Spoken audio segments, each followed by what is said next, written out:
Hola y bienvenidos a todos y a todas a este nuevo episodio de Brotes de Ciencia. Hoy con nosotros tenemos el placer de contar con Luis Montoliu, barcelonés de nacimiento, aunque afiancado actualmente en Madrid. Es doctor en Biología por la Universidad de Barcelona e investigador en el CSIC, en el Centro Nacional de Biotecnología, así como presidente del Comité de Ética del CSIC y miembro del panel de ética del Consejo Europeo de Investigación en Bruselas.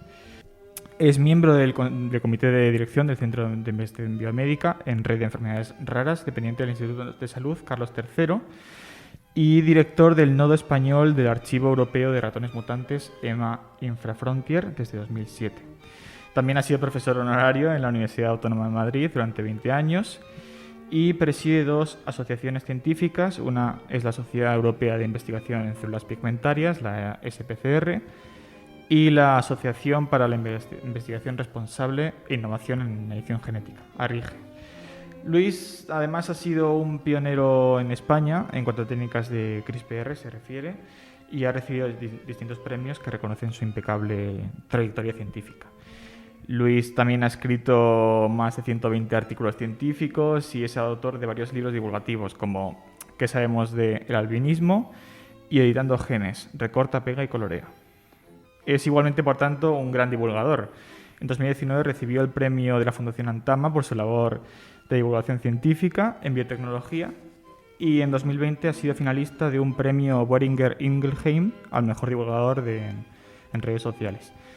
También tiene un canal de YouTube y precisamente por todo esto, por ser un investigador referente y de excepción y por su afán por la divulgación científica, nos acompaña hoy aquí en Brotes de Ciencia. Muchas gracias, Luis. Hola, Pablo. Encantado de estar aquí en Brotes de Ciencia con vosotros. Muchas gracias.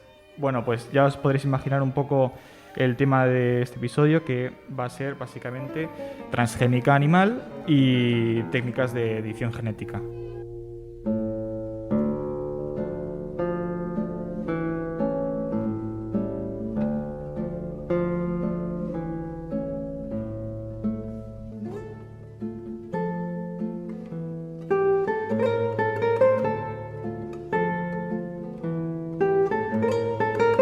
Bueno, antes de entrar de lleno en el tema, hemos comentado antes que eres presidente de dos sociedades científicas, SPCR, la Sociedad Europea de Investigación de Células Pigmentarias, y ARIGE, la Asociación para la Investigación Responsable y la Innovación en Edición Genética. Para dar a conocer estas sociedades un poco a nuestros oyentes, cuéntanos, ¿podrías hablarnos un poco sobre cuáles son los objetivos principales y a qué se dedican y, bueno, también cómo llegaste a presidirlas? Bueno, llevo muchos años vinculado a la pigmentación. Llevo casi más de 30 años estudiando una condición genética que cursa con alteraciones de la pigmentación. Se llama albinismo. Todo el mundo cree conocer personas con albinismo y parece que es una cosa muy sencilla, que las personas no tienen pigmentación, pero en realidad oculta pues unos problemas más importantes. Las personas con albinismo tienen un déficit visual muy importante y eso es lo que hemos venido investigando. Esta es una de las condiciones genéticas con alteraciones de pigmentación que estudiamos en la Sociedad de Investigadores, que estamos interesados en entender tanto los mecanismos fisiológicos de producción de pigmento como cuando aparecen patologías asociadas. Naturalmente también tenemos compañeros que se dedican a estudiar pues, el cáncer derivado de estas células pigmentarias, que es un cáncer terrible, muy agresivo, muy difícil de controlar, que es el melanoma derivado de las células pigmentarias que son los melanocitos. Yo estoy vinculado a la SPCR pues probablemente desde cambio de siglo, ¿no? A finales de los 90, principios de los 2000 me acerqué a esta sociedad, empecé a participar activamente en la junta directiva desde el año 2006 y en el 2017 empecé pues, a hacerme cargo de ella como presidente. Justamente hace una semana acabamos de hacer nuevas elecciones y los socios de la sociedad han decidido renovar mi presidencia, con lo cual voy a estar 4 años más al mando. Sí, gracias, al mando de la misma. Esto por lo que respecta a SPCR. En 2018 decidimos lanzar otra sociedad, como si nos aburriéramos, ¿no? Como si nos faltara tiempo para hacer cosas. Fíjate que en los últimos años una de las revoluciones que nos ha impactado como biólogos, como biotecnólogos, como especialistas o expertos en biomedicina, son precisamente las herramientas de edición genética, las herramientas CRISPR, ¿no? Que por cierto sus promotoras, Charpentier y Doudna, recibieron el Premio Nobel de Química en octubre de 2020. Y hay que recordar que todo deriva de una investigación básica de un microbiólogo español, de Francisco Juan Martínez Mojica, Francis Mojica, de la Universidad de Alicante, ¿no? Que hace más de 28 años que empezó a estudiarlas, ¿no? Pero claro, estas herramientas de edición genética pueden servir para lo bueno y para lo malo. Pueden tener una utilización beneficiosa o pueden tener una utilización que no sea exactamente éticamente asumible, ¿no? Por eso decidimos una serie de investigadores y de personas interesados no solamente en temas científicos, sino en temas de ética, en temas de qué es lo correcto, qué es lo que deberíamos hacer y qué es lo que no deberíamos hacer, decidimos lanzar ARISH. Y ARISH es esta sociedad que lo que promueve es el uso responsable de las ediciones, de la edición genética, ¿no? Yo creo que hay tantísimas aplicaciones de edición genética que pueden ser beneficiosas tanto para las personas en cuanto a salud, para generar pues propuestas innovadoras de terapia génica para plantas, para que sean más adaptables al medio ambiente, con resistentes a plagas, para animales, para que no sean pues pasto de plagas, de virus que los diezman. Pues todo esto son aplicaciones beneficiosas que hay que promover. Por otro lado, pues los intentos de intentar utilizar la edición genética para mejorar a los seres humanos, ¿no? Pues estos son las que hay que ir con muchísimo cuidado, ¿no? Estos son las propuestas de una corriente filosófica que igual conoceréis, que si no la conocéis os invito a que leáis sobre ello, que se llama transhumanismo. El transhumanismo en el cual pues promueve que si existe la posibilidad de mejorar las condiciones físicas o psíquicas de la persona gracias a la tecnología, pues hay que aplicarlo sin más, ¿no? Hay que ir con muchísimo cuidado. Y precisamente todo esto lo discutimos en ARISH y ahí invitamos pues hasta las organizaciones no gubernamentales, invitamos a las agencias reguladoras, invitamos a las asociaciones de pacientes, invitamos a los agricultores y ganaderos, a productores, a personas de países que habitualmente no son llamados a este tipo de foros, como en África o de Latinoamérica o del sudeste asiático, que habitualmente son el objetivo de muchas investigaciones, pero no se les da voz, no se les permite participar en la discusión. Y una de las razones por las cuales creamos ARISH es porque queríamos también que participara lo que se llama el sur global, que participara no solamente Europa, Norteamérica, Canadá, Japón, China, sino que también participaran pues, países en los cuales habitualmente no están llamados en estas discusiones. Y así genéricamente es a lo que nos dedicamos en estas dos sociedades. Pues la verdad es que es una labor muy noble y yo suelo comentar por encima que es verdad que lo del transhumanismo pues tiene una idea así como muy utópica de convertirse en un homo deus, ser de luz, ¿no? Pero hasta que no, evidentemente, pues no van a entrar en el tema de edición genética, pues es verdad que se han quedado hasta ahora en pues pequeños implantes cibernéticos para hacer cosas que no podríamos hacer, pero sí que es verdad que es algo que tenemos que tener muy en cuenta. Bueno, pues empecemos por lo más básico en cuanto a este tema que nos acompaña. Para los que no estén formalizados con este tema de transgénica animal y modificación genética, ¿qué es exactamente la transgénesis animal? O dicho de otro modo, ¿cómo podríamos definir un animal transgénico? Bueno, un organismo transgénico no necesariamente tiene que ser un animal, puede ser una planta, puede ser una levadura, puede ser un animal también, pues es un organismo al cual le hemos añadido una función génica que antes no tenía. Esa función génica, ese fragmento de ADN que antes no tenía, que le da unas capacidades adicionales, a ese fragmento le llamamos transgen. Por lo tanto, por derivación, ese portador del transgen va a ser pues, un organismo transgénico, ¿no?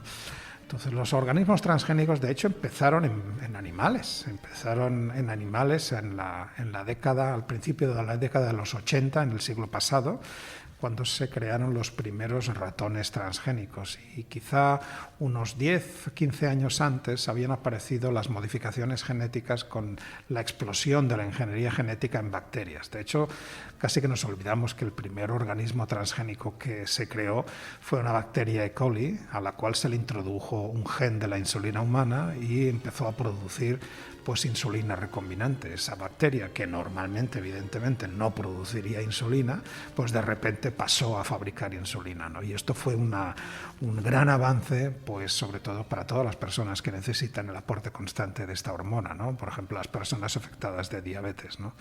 Y este fue el primer organismo transgénico. Luego vinieron los animales, que se utilizaron pues para entender cómo funcionaban los genes. Y finalmente, pues esto llegó paulatinamente también en las plantas, ¿no? Yo realicé mi tesis doctoral en plantas y luego he acabado trabajando en animales, con lo cual he tocado un poco todos los palos, ¿no? Mi tesis la realicé a finales de los 80 y en aquel momento investigábamos genes de una planta, del maíz. Y lo que hicimos finalmente con esas zonas reguladoras de los genes fue generar pues de las primeras plantas transgénicas que se hicieron aquí en este país, plantas de tabaco con genes de maíz, ¿no? Y esto nos permitió avanzar en su conocimiento. Hay muchísimos ejemplos, tanto de plantas como de animales transgénicos. Se han demonizado.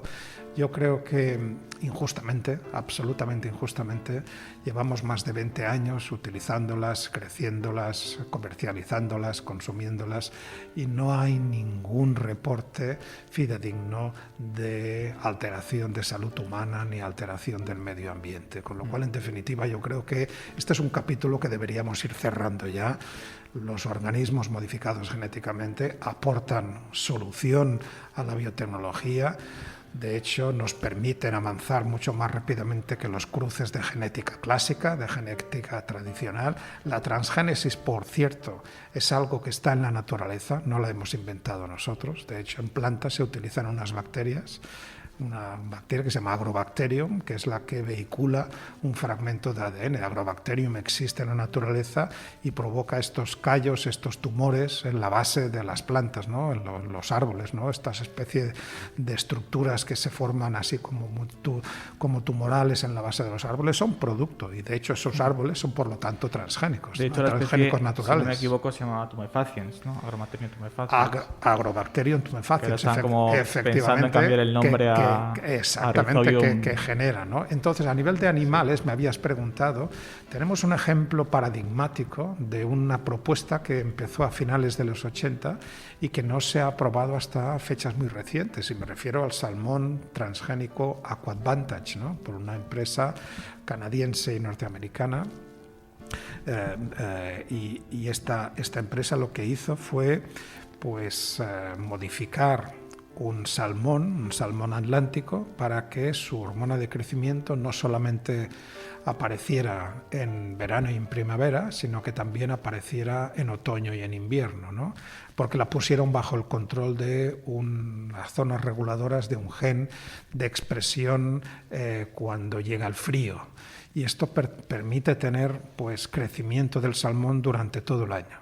Y esto recorta a la mitad el tiempo que se tarda en una piscifactoría para llevar un salmón a tamaño de mercado.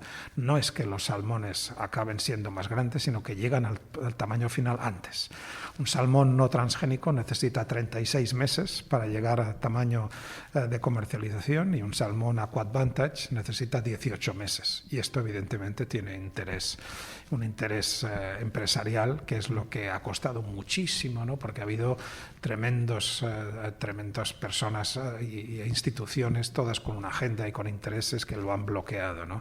En definitiva, cuando se ha rascado qué es lo que había detrás de estas presiones, pues lo que había eran los productores de salmón, que pues temían por su parte del negocio, ¿no? Los productores de salmón tradicional.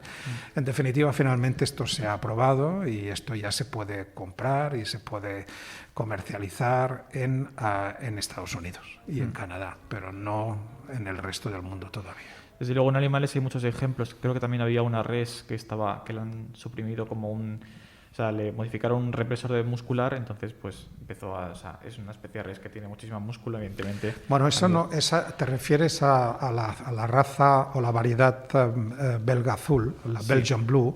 Esto no es un animal transgénico, es un animal que tiene una mutación espontánea en un gen que se llama miostatina, y la miostatina es un regulador negativo de la proliferación muscular. Si tienes una mutación en este gen, el músculo prolifera por encima de lo que debería. Claro, entonces, por eso desarrollan esta hipermusculación, que en definitiva es lo que nos comemos de la vaca, ¿no?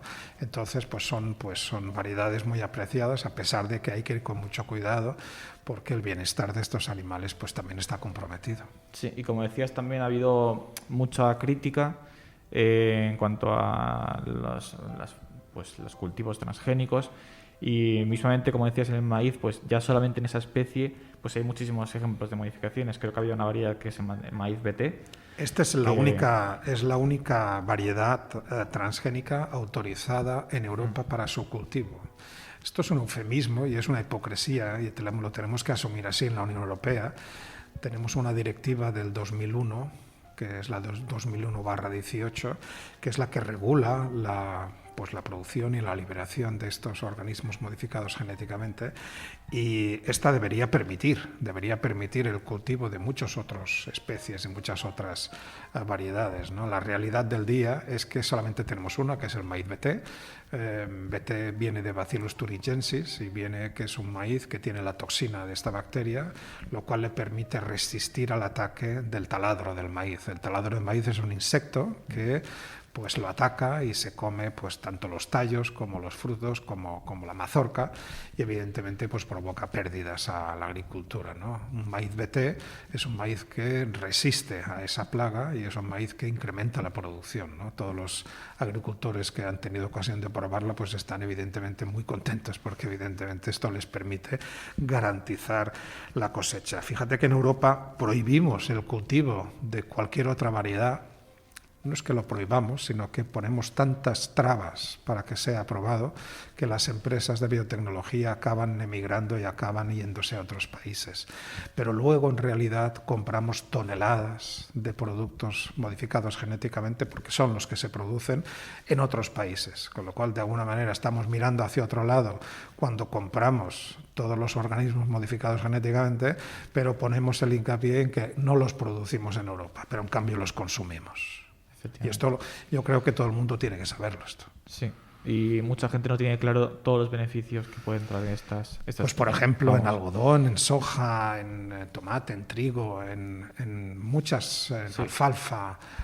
Hay muchas variedades que precisamente gracias a estas modificaciones genéticas, que por cierto también podrían adquirirse mediante cruces, pero llevarían mucho tiempo en establecer y nunca serían tan limpias. Gracias a la transgénesis, pues tenemos plantas mejor adaptadas.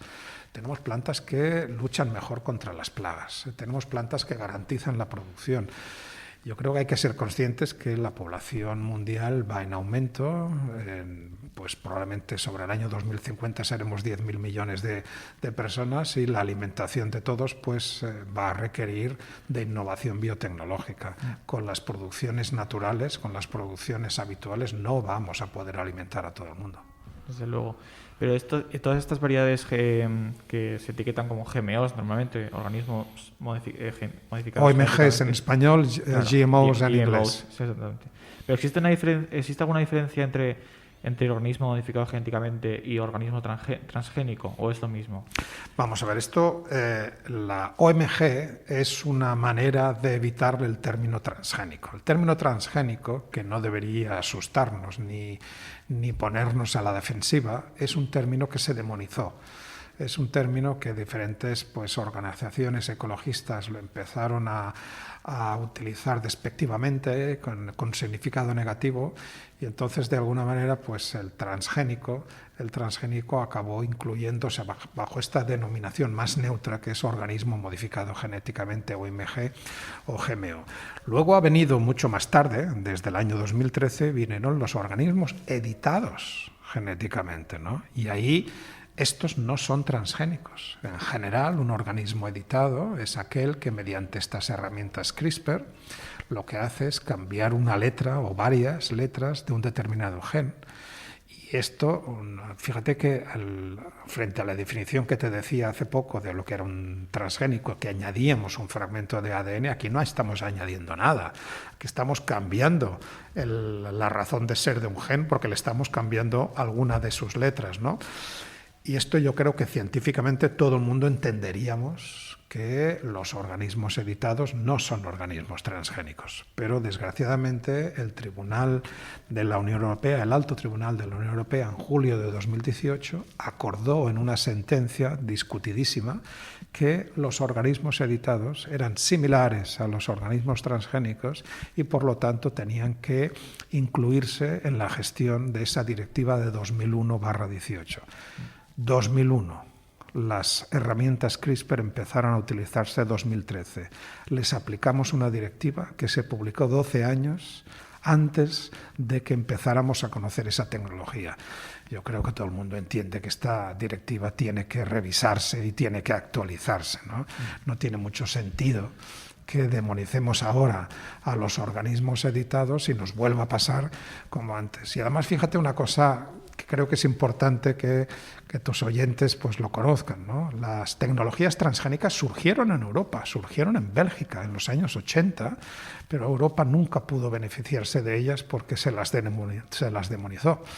Las tecnologías de edición genética surgieron en Alicante, en Europa también, y no es Europa quien se está beneficiando de ellas, ¿no? Una vez más estamos perdiendo pues el tren de la innovación, ¿no? Si nos vemos el mapa mundial veríamos que solamente la Unión Europea y Nueva Zelanda son los únicos países que han decidido regular los organismos editados como transgénicos. El resto de países o bien no han tomado ninguna decisión o bien lo más frecuente es que no los regulen. Y por eso, por ejemplo, hace un par de meses, en septiembre, en Japón se empezaron a comercializar los primeros tomates editados genéticamente. En este caso, la edición implica una modificación de un gen que incrementa la expresión de un neurotransmisor que se llama GABA, y este neurotransmisor lo que permite es regular a la baja una hipertensión moderada. Personas que tienen una hipertensión pueden tomar una pastilla y ahora en Japón pues pueden tomarse pues una ensalada de ese tomate. Efectivamente, sí. Porque claro, la diferencia principal evidentemente es los organismos editados genéticamente es pues una modificación muy pequeña que puede ser perfectamente reproducible en la naturaleza. Puede ser solamente una sola letra, un solo nucleótido, claro. Y además ese nucleótido no nos lo inventamos, ya existe en la naturaleza, esa variedad ya existe en la naturaleza, ¿no?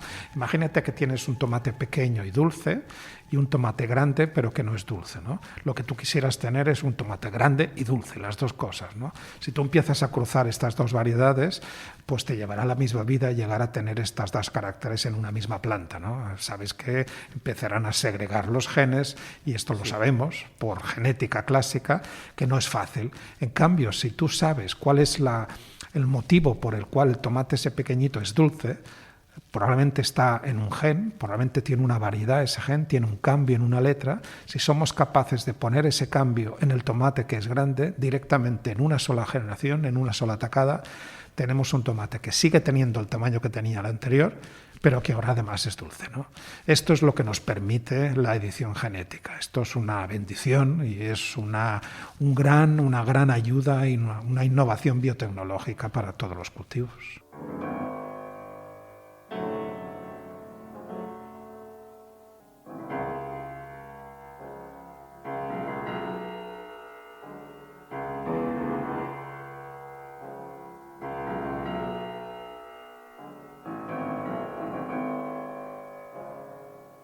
Bueno, pues continuando con este tema de edición genética y sociedad, cuando hablamos de modificación genética en animales, el público en general suele ser muy desconfiado, ¿no? Sobre todo también por la poca educación que existe en este aspecto y en especial, bueno, pues este público está disconforme con su desarrollo también. ¿Crees que este escepticismo generalizado está justificado en el sentido de que no se conoce con seguridad sus consecuencias o los protocolos de seguridad no son lo suficientemente exigentes? ¿Crees que es así? Mira, ¿no? Yo creo que los seres humanos tememos lo que no entendemos, ¿no? Aquello que no se entiende se teme.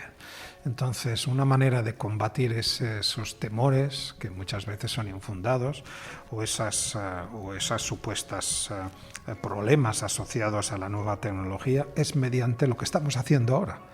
Precisamente hablar tranquilamente, hablar con transparencia total y explicar en palabras entendibles qué es lo que se está haciendo con estas nuevas tecnologías, ¿no? Por ejemplo, a nivel de la cabaña porcina, a nivel de las explotaciones en cerdos, pues en Europa hay un virus que se llama el virus que causa el síndrome respiratorio reproductor, pues que se lleva por delante muchos lechones cada año, ¿no? Y estos son unas pérdidas millonarias, ¿no? Claro, este virus necesita una proteína, como todos los virus, necesita una proteína para entrar en las células, y el gen que codifica esa proteína se puede modificar mediante edición genética de tal manera que el virus ya no pueda entrar. Entonces, esto lo han hecho, por ejemplo, en el Instituto Roslin, en Escocia, en el Reino Unido, y es uno de los posibles ejemplos en los cuales la aplicación de la edición genética naturalmente es beneficiosa.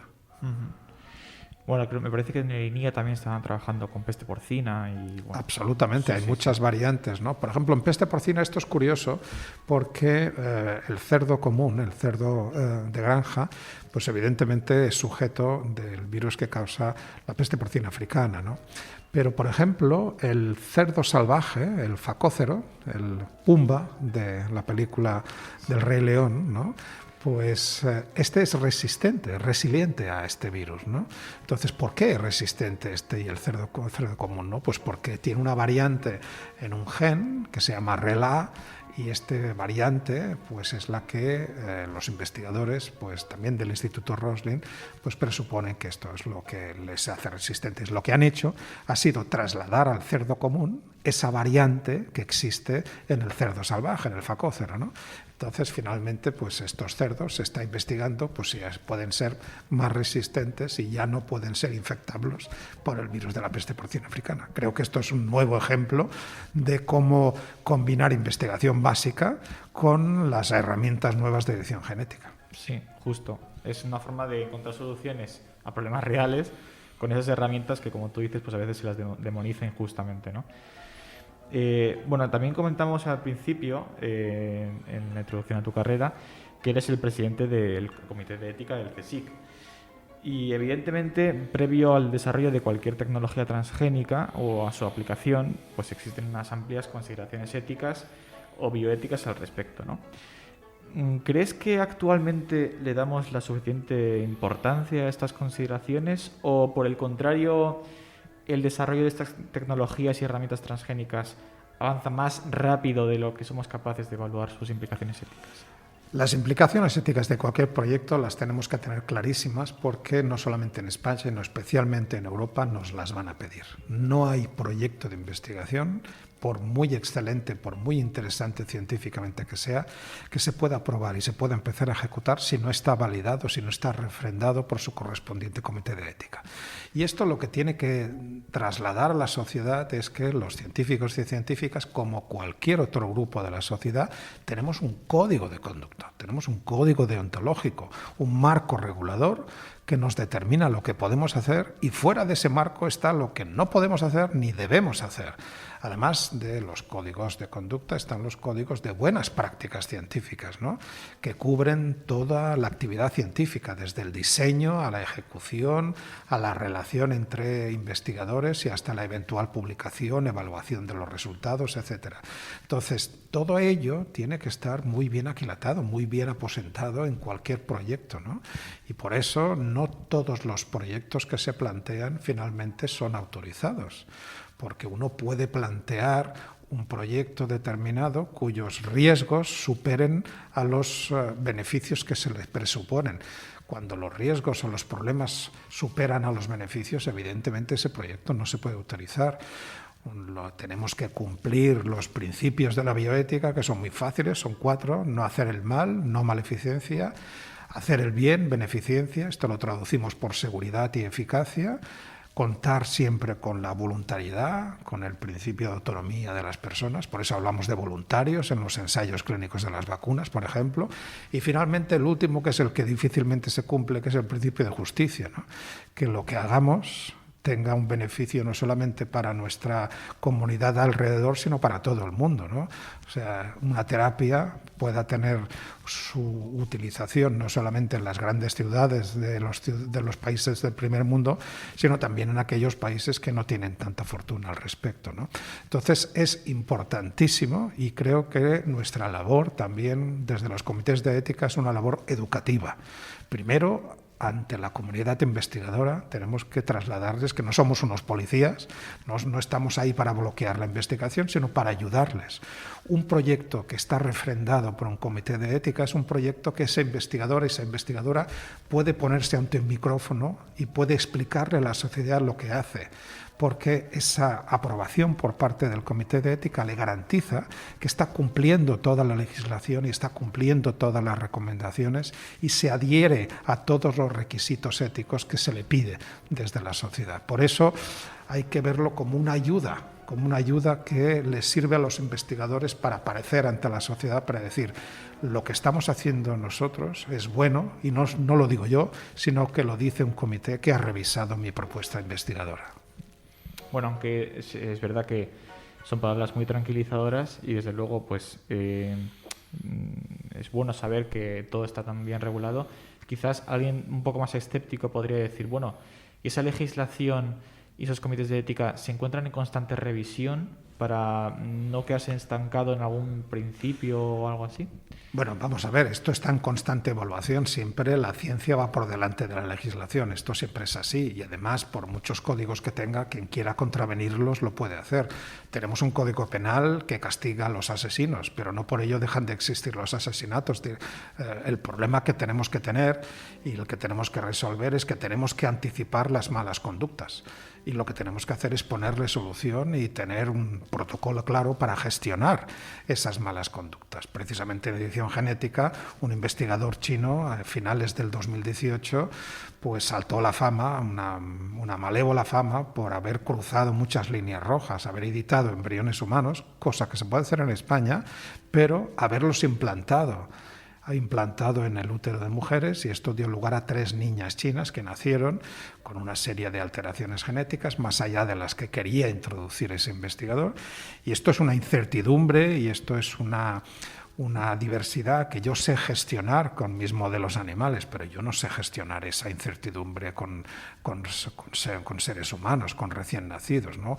Fue una irresponsabilidad enorme que llevó a este investigador y a sus colaboradores un año después entre rejas, están en la cárcel pagando una gran suma de dinero y, lo que es más importante, inhabilitados de por vida.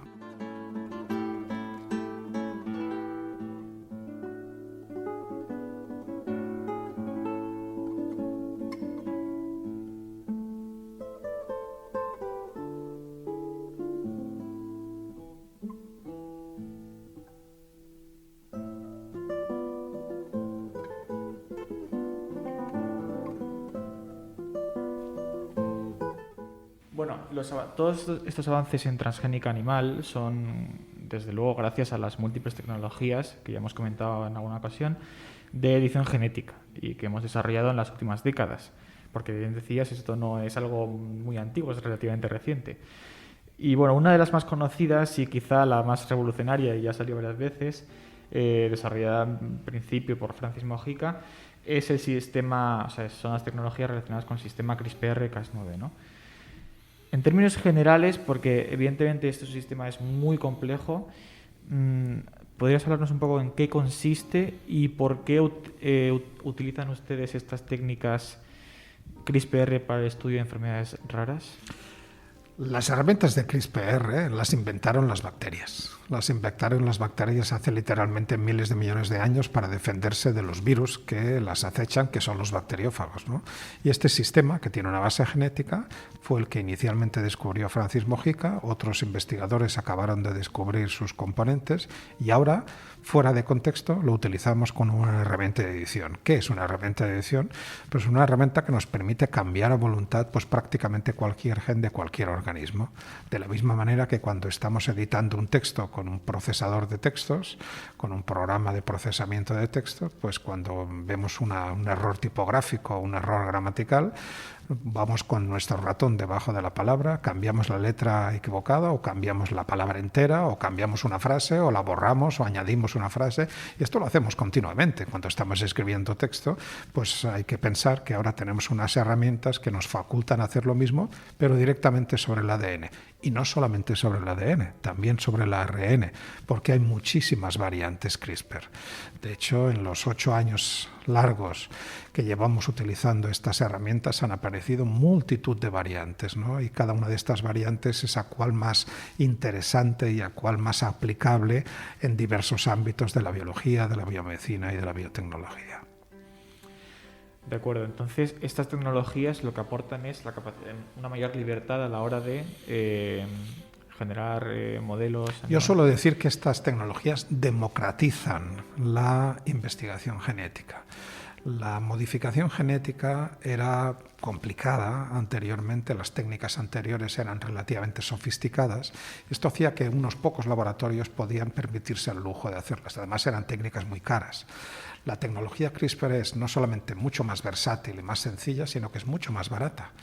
Y las buenas ideas están en cualquier parte del mundo. Y ahora somos capaces de detectar, por ejemplo, por ponerte un ejemplo, la primera oveja que fue editada genéticamente se publicó desde Montevideo, desde Uruguay. ¿Cuántas veces has oído tú informaciones de avances científicos desde Uruguay? Pues probablemente no demasiadas.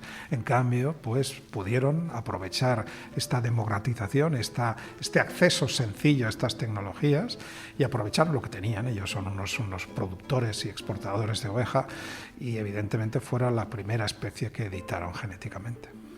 Sí, desde luego hace poco también oí hablar de que la CRISPR ha disminuido tanto su precio, ¿no? Que se ha empezado en algunas zonas creo que era de Estados Unidos, de comercializar por internet kits de CRISPR. Y bueno, eso...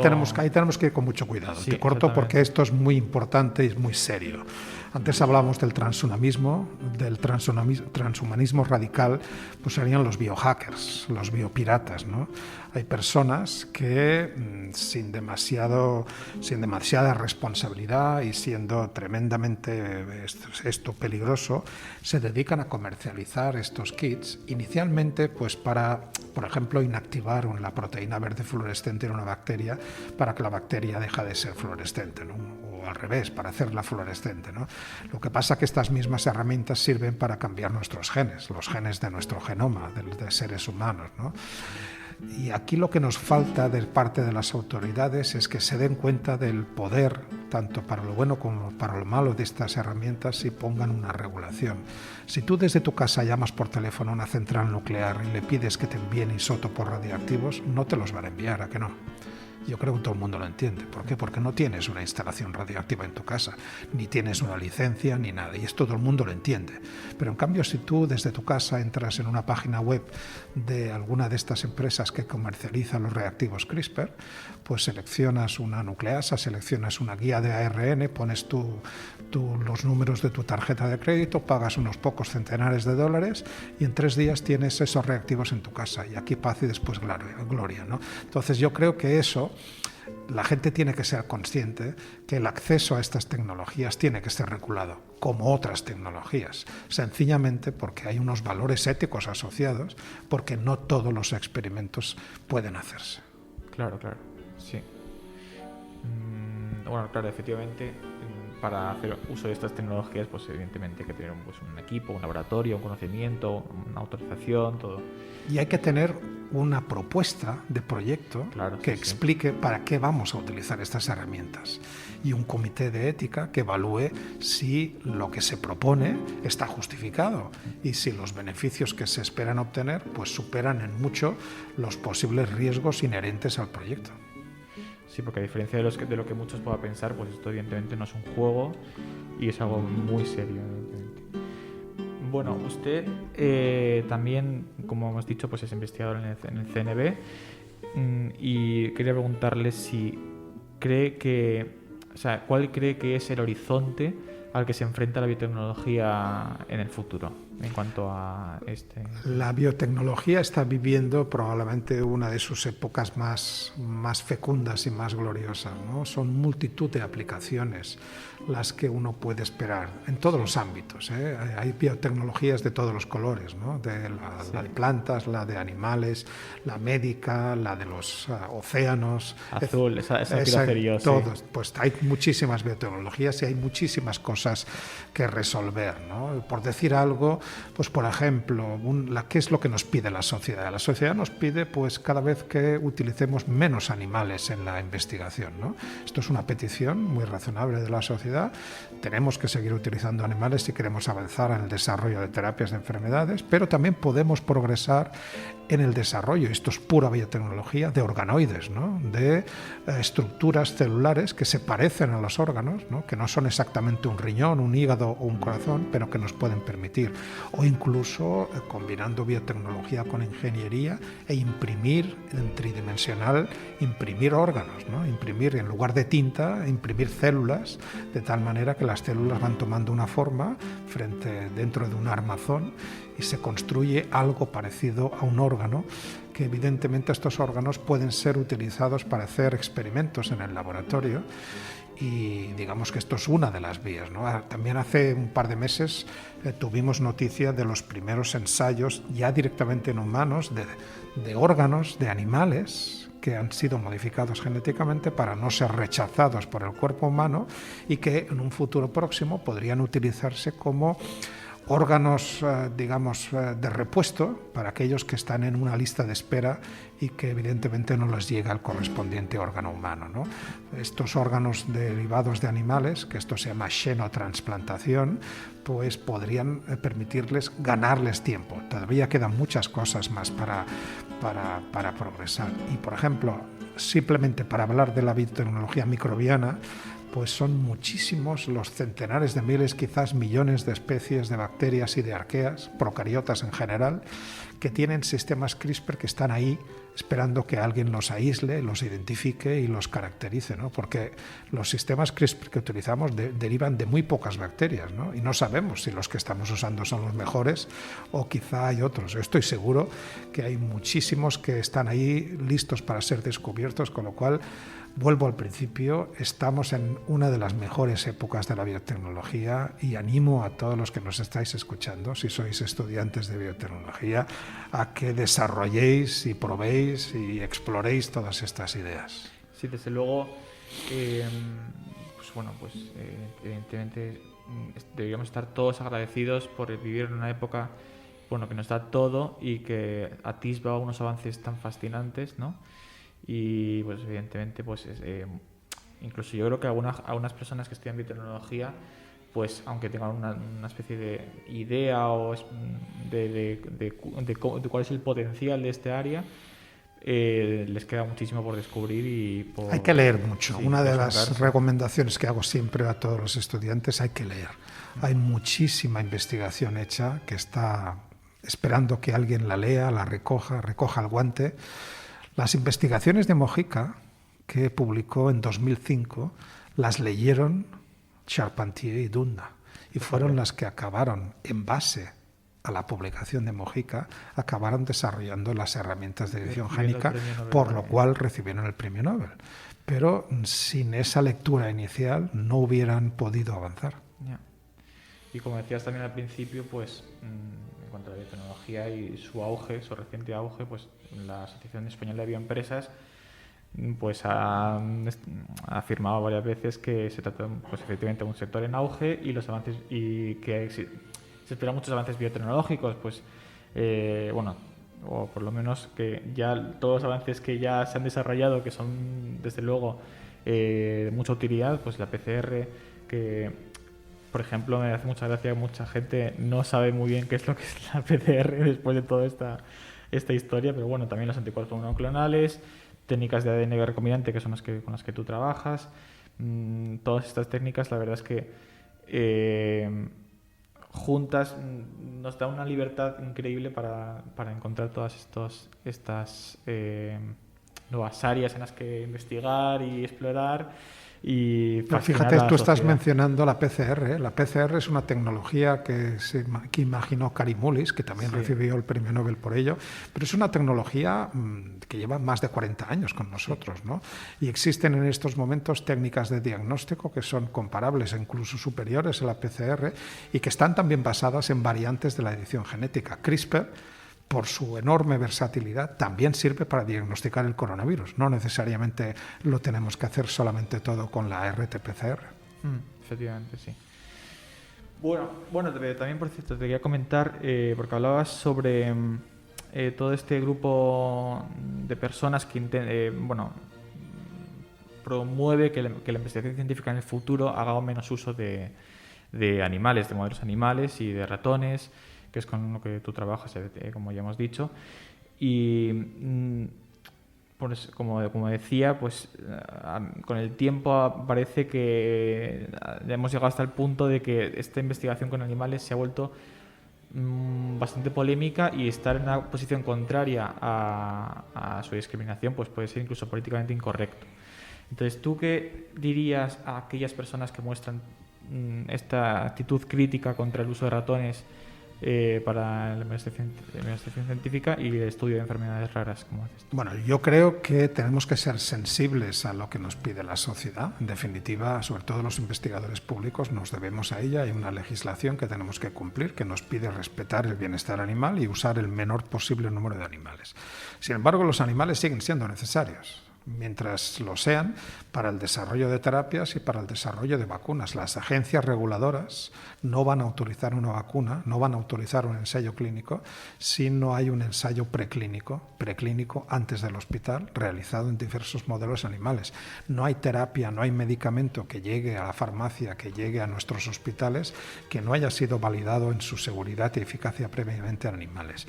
Cuando tengamos métodos alternativos que nos permitan evitar el uso de animales, seremos los primeros en utilizarlos, ¿no? Pero mientras esto no sea así, tenemos que seguir utilizando. Por eso es una falacia, y no es verdad, y hay que decirlo muy claramente, cuando se oye decir que ya no son necesarios los animales en investigación. Esto no es verdad. Hay que decirlo claramente, pues en la actualidad siguen siendo necesarias. Pero hay que explicarlo, porque la investigación animal es probablemente de las partes más reguladas, más estrictamente reguladas de la investigación científica, ¿no? Hay una legislación estrictísima que tenemos que cumplir y que evidentemente cumplimos, y hay una serie de comités que evalúan la oportunidad, y desde que un investigador imagina un experimento hasta que puede empezar a hacerlo pasan varios meses, y varios comités tienen que dar su aprobación. Y precisamente porque la gente no es consciente de todo esto, en el año 2016, y con el apoyo de la Confederación de Sociedades Científicas de España, la COSCE, lanzamos el Acuerdo por la Transparencia en Experimentación Animal, que tiene unos 4 compromisos muy sencillos para hablar claramente y con palabras llanas de por qué se siguen utilizando animales, cuál es el destino que les damos y qué es lo que podemos hacer para intentar reducir estos animales, ¿no? Esto es invitar a la gente interesada a que visite nuestros animalarios para que vea qué es lo que estamos haciendo, pura transparencia. Y debo decirte que desde que lo lanzamos, ahora en la actualidad ya lo conforman 152 instituciones adheridas, lo cual da idea, son universidades, son hospitales, son centros de investigación, organismos públicos, etcétera. Y esto da idea de que realmente hay una voluntad de explicar por qué estamos utilizando animales y, por supuesto, de pasar a utilizar métodos alternativos tan pronto sea posible. Sí. Yo supongo que estarás de acuerdo en que existe esa cierta hipocresía en esta actitud, vamos a decir, aunque sea un poco políticamente incorrecto, pero bueno, esta actitud animalista un poco sin conocimiento de defender, o sea, de prohibir directamente este uso de animales, pero luego, claro, luego te vacunas. Claro que sí. Es decir, y o sea, luego cuando tienes un dolor o te tienen que sacar una muela al dentista, le pides por favor que te ponga anestesia. Y esa anestesia ha tenido que ser validada en animales. Yo creo que muchas de estas ideas, pues vamos a ver que cada grupo piense o cada persona piense lo que considere oportuno, pero yo creo que hay que combatirlas con información.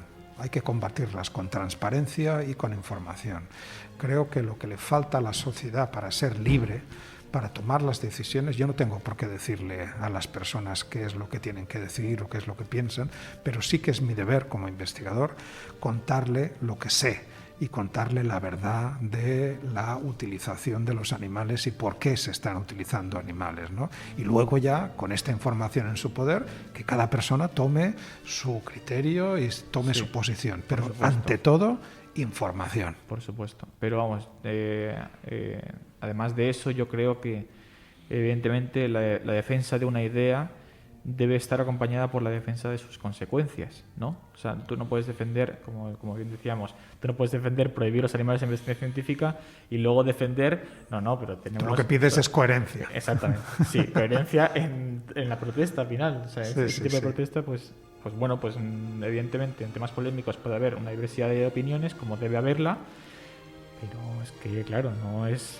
Aquí hay una propuesta muy interesante que seguro, no sé si la habéis hablado en este Brotes de Ciencia, que es Ciencia en el Parlamento, que es una propuesta, una iniciativa que sale de varios investigadores, que ya existe en otros países, en los cuales se crea una oficina de información científica en el Parlamento español, de tal manera no hay que decirle a los políticos lo que tienen que votar. Por supuesto que no, pero hay que proporcionarles la información para que cuando tengan que opinar y votar sobre algo, lo emitan este voto de una forma informada.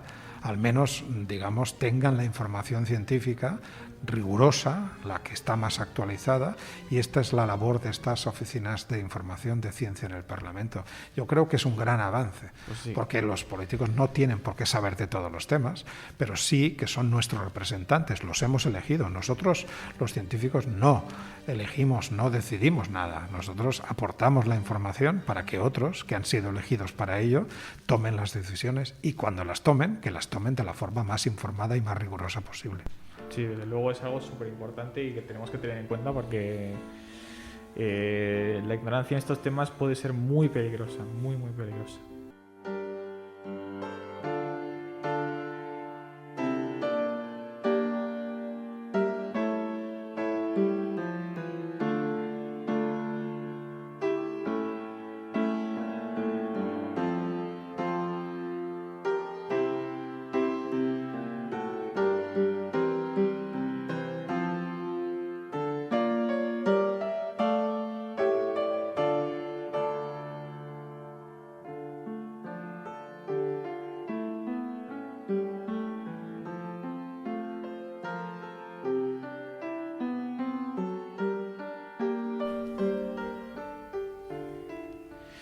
Muy bien, pues para ir finalizando este fructífero episodio, pues quería lanzarte una última pregunta, porque desde luego estamos en la Escuela de Agrónomos, en la ETSIAB, y como no podía evitar preguntarte si, aunque se salga un poco de tu campo de estudio, pero bueno, si podrías decirnos algún uso o aplicación de las herramientas CRISPR en biotecnología vegetal, mejora de cultivos, etcétera, y cuáles son las principales diferencias entre aplicar estas diferencias pues en una planta y hacerlo en una aplicación clínica como haces. Bueno, a mí no me es extraño el trabajar con plantas. Yo hice mi tesis doctoral con plantas, claro, ¿no? Sí. Con lo cual yo he seguido todo este campo, y las nuevas tecnologías han aportado pues grandes beneficios, ¿no? Y no hay que irse muy lejos. Aquí en España tenemos un investigador, un especialista también en vuestra disciplina, que es Francisco Barro, del Instituto de Agricultura Sostenible en Córdoba, que ha aplicado las técnicas CRISPR para inactivar los genes de las gliadinas del trigo. Las gliadinas son los constituyentes del gluten, y lo que ha conseguido es un trigo que tiene un contenido muy, muy bajo en gliadinas. Por lo tanto, es un trigo que podría ser consumible por las personas con celiaquía, con enfermedad celíaca, ¿no? ¿Qué es lo que ha pasado? Ha conseguido panificar esta harina y ha conseguido generar pan que podría ser consumido por las personas con celiaquía, pero precisamente por las regulaciones de la Unión Europea que decía anteriormente, pues ha acabado teniendo que exportar esta idea y poniéndola en manos de empresas de otros países, en particular de Norteamérica, que probablemente serán las que desarrollarán la idea, generarán el producto y nos lo venderán a nosotros. Sí, como decíamos antes, efectivamente. Y luego, por ejemplo,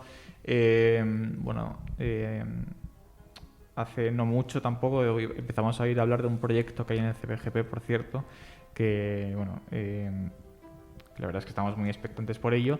Es un proyecto que pretende introducir, así en términos generales, pues pretende introducir genes de nitrogenasa en cloroplastos de plantas para que la planta no sea dependiente de una fuente de nitrógeno externa. Por ejemplo, hay muchas variaciones que se pueden aportar para mejorar la productividad y el aprovechamiento de los terrenos. Uno de los principales problemas que se enfrenta a la agricultura moderna es el combatir la sequía, ¿no? Los terrenos áridos, ¿no? Prácticamente todos los terrenos que son cultivables pues ya se están utilizando y lo que queda son terrenos aparentemente no cultivables. Si logramos que haya plantas que se acomoden a esos terrenos áridos, seremos capaces de aprovechar también la producción en muchas más áreas del planeta.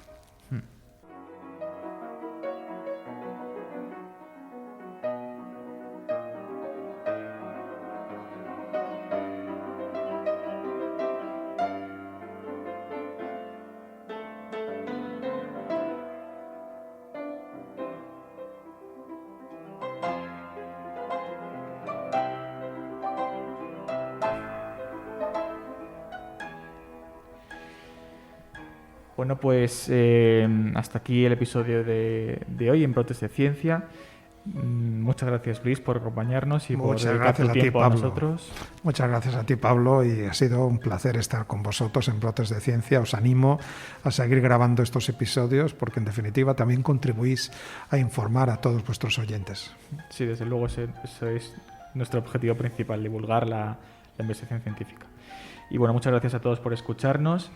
Y recordad brevemente que podéis escuchar este programa en YouTube, Spotify y iVoox. Y pues muchas gracias a todos y hasta la próxima.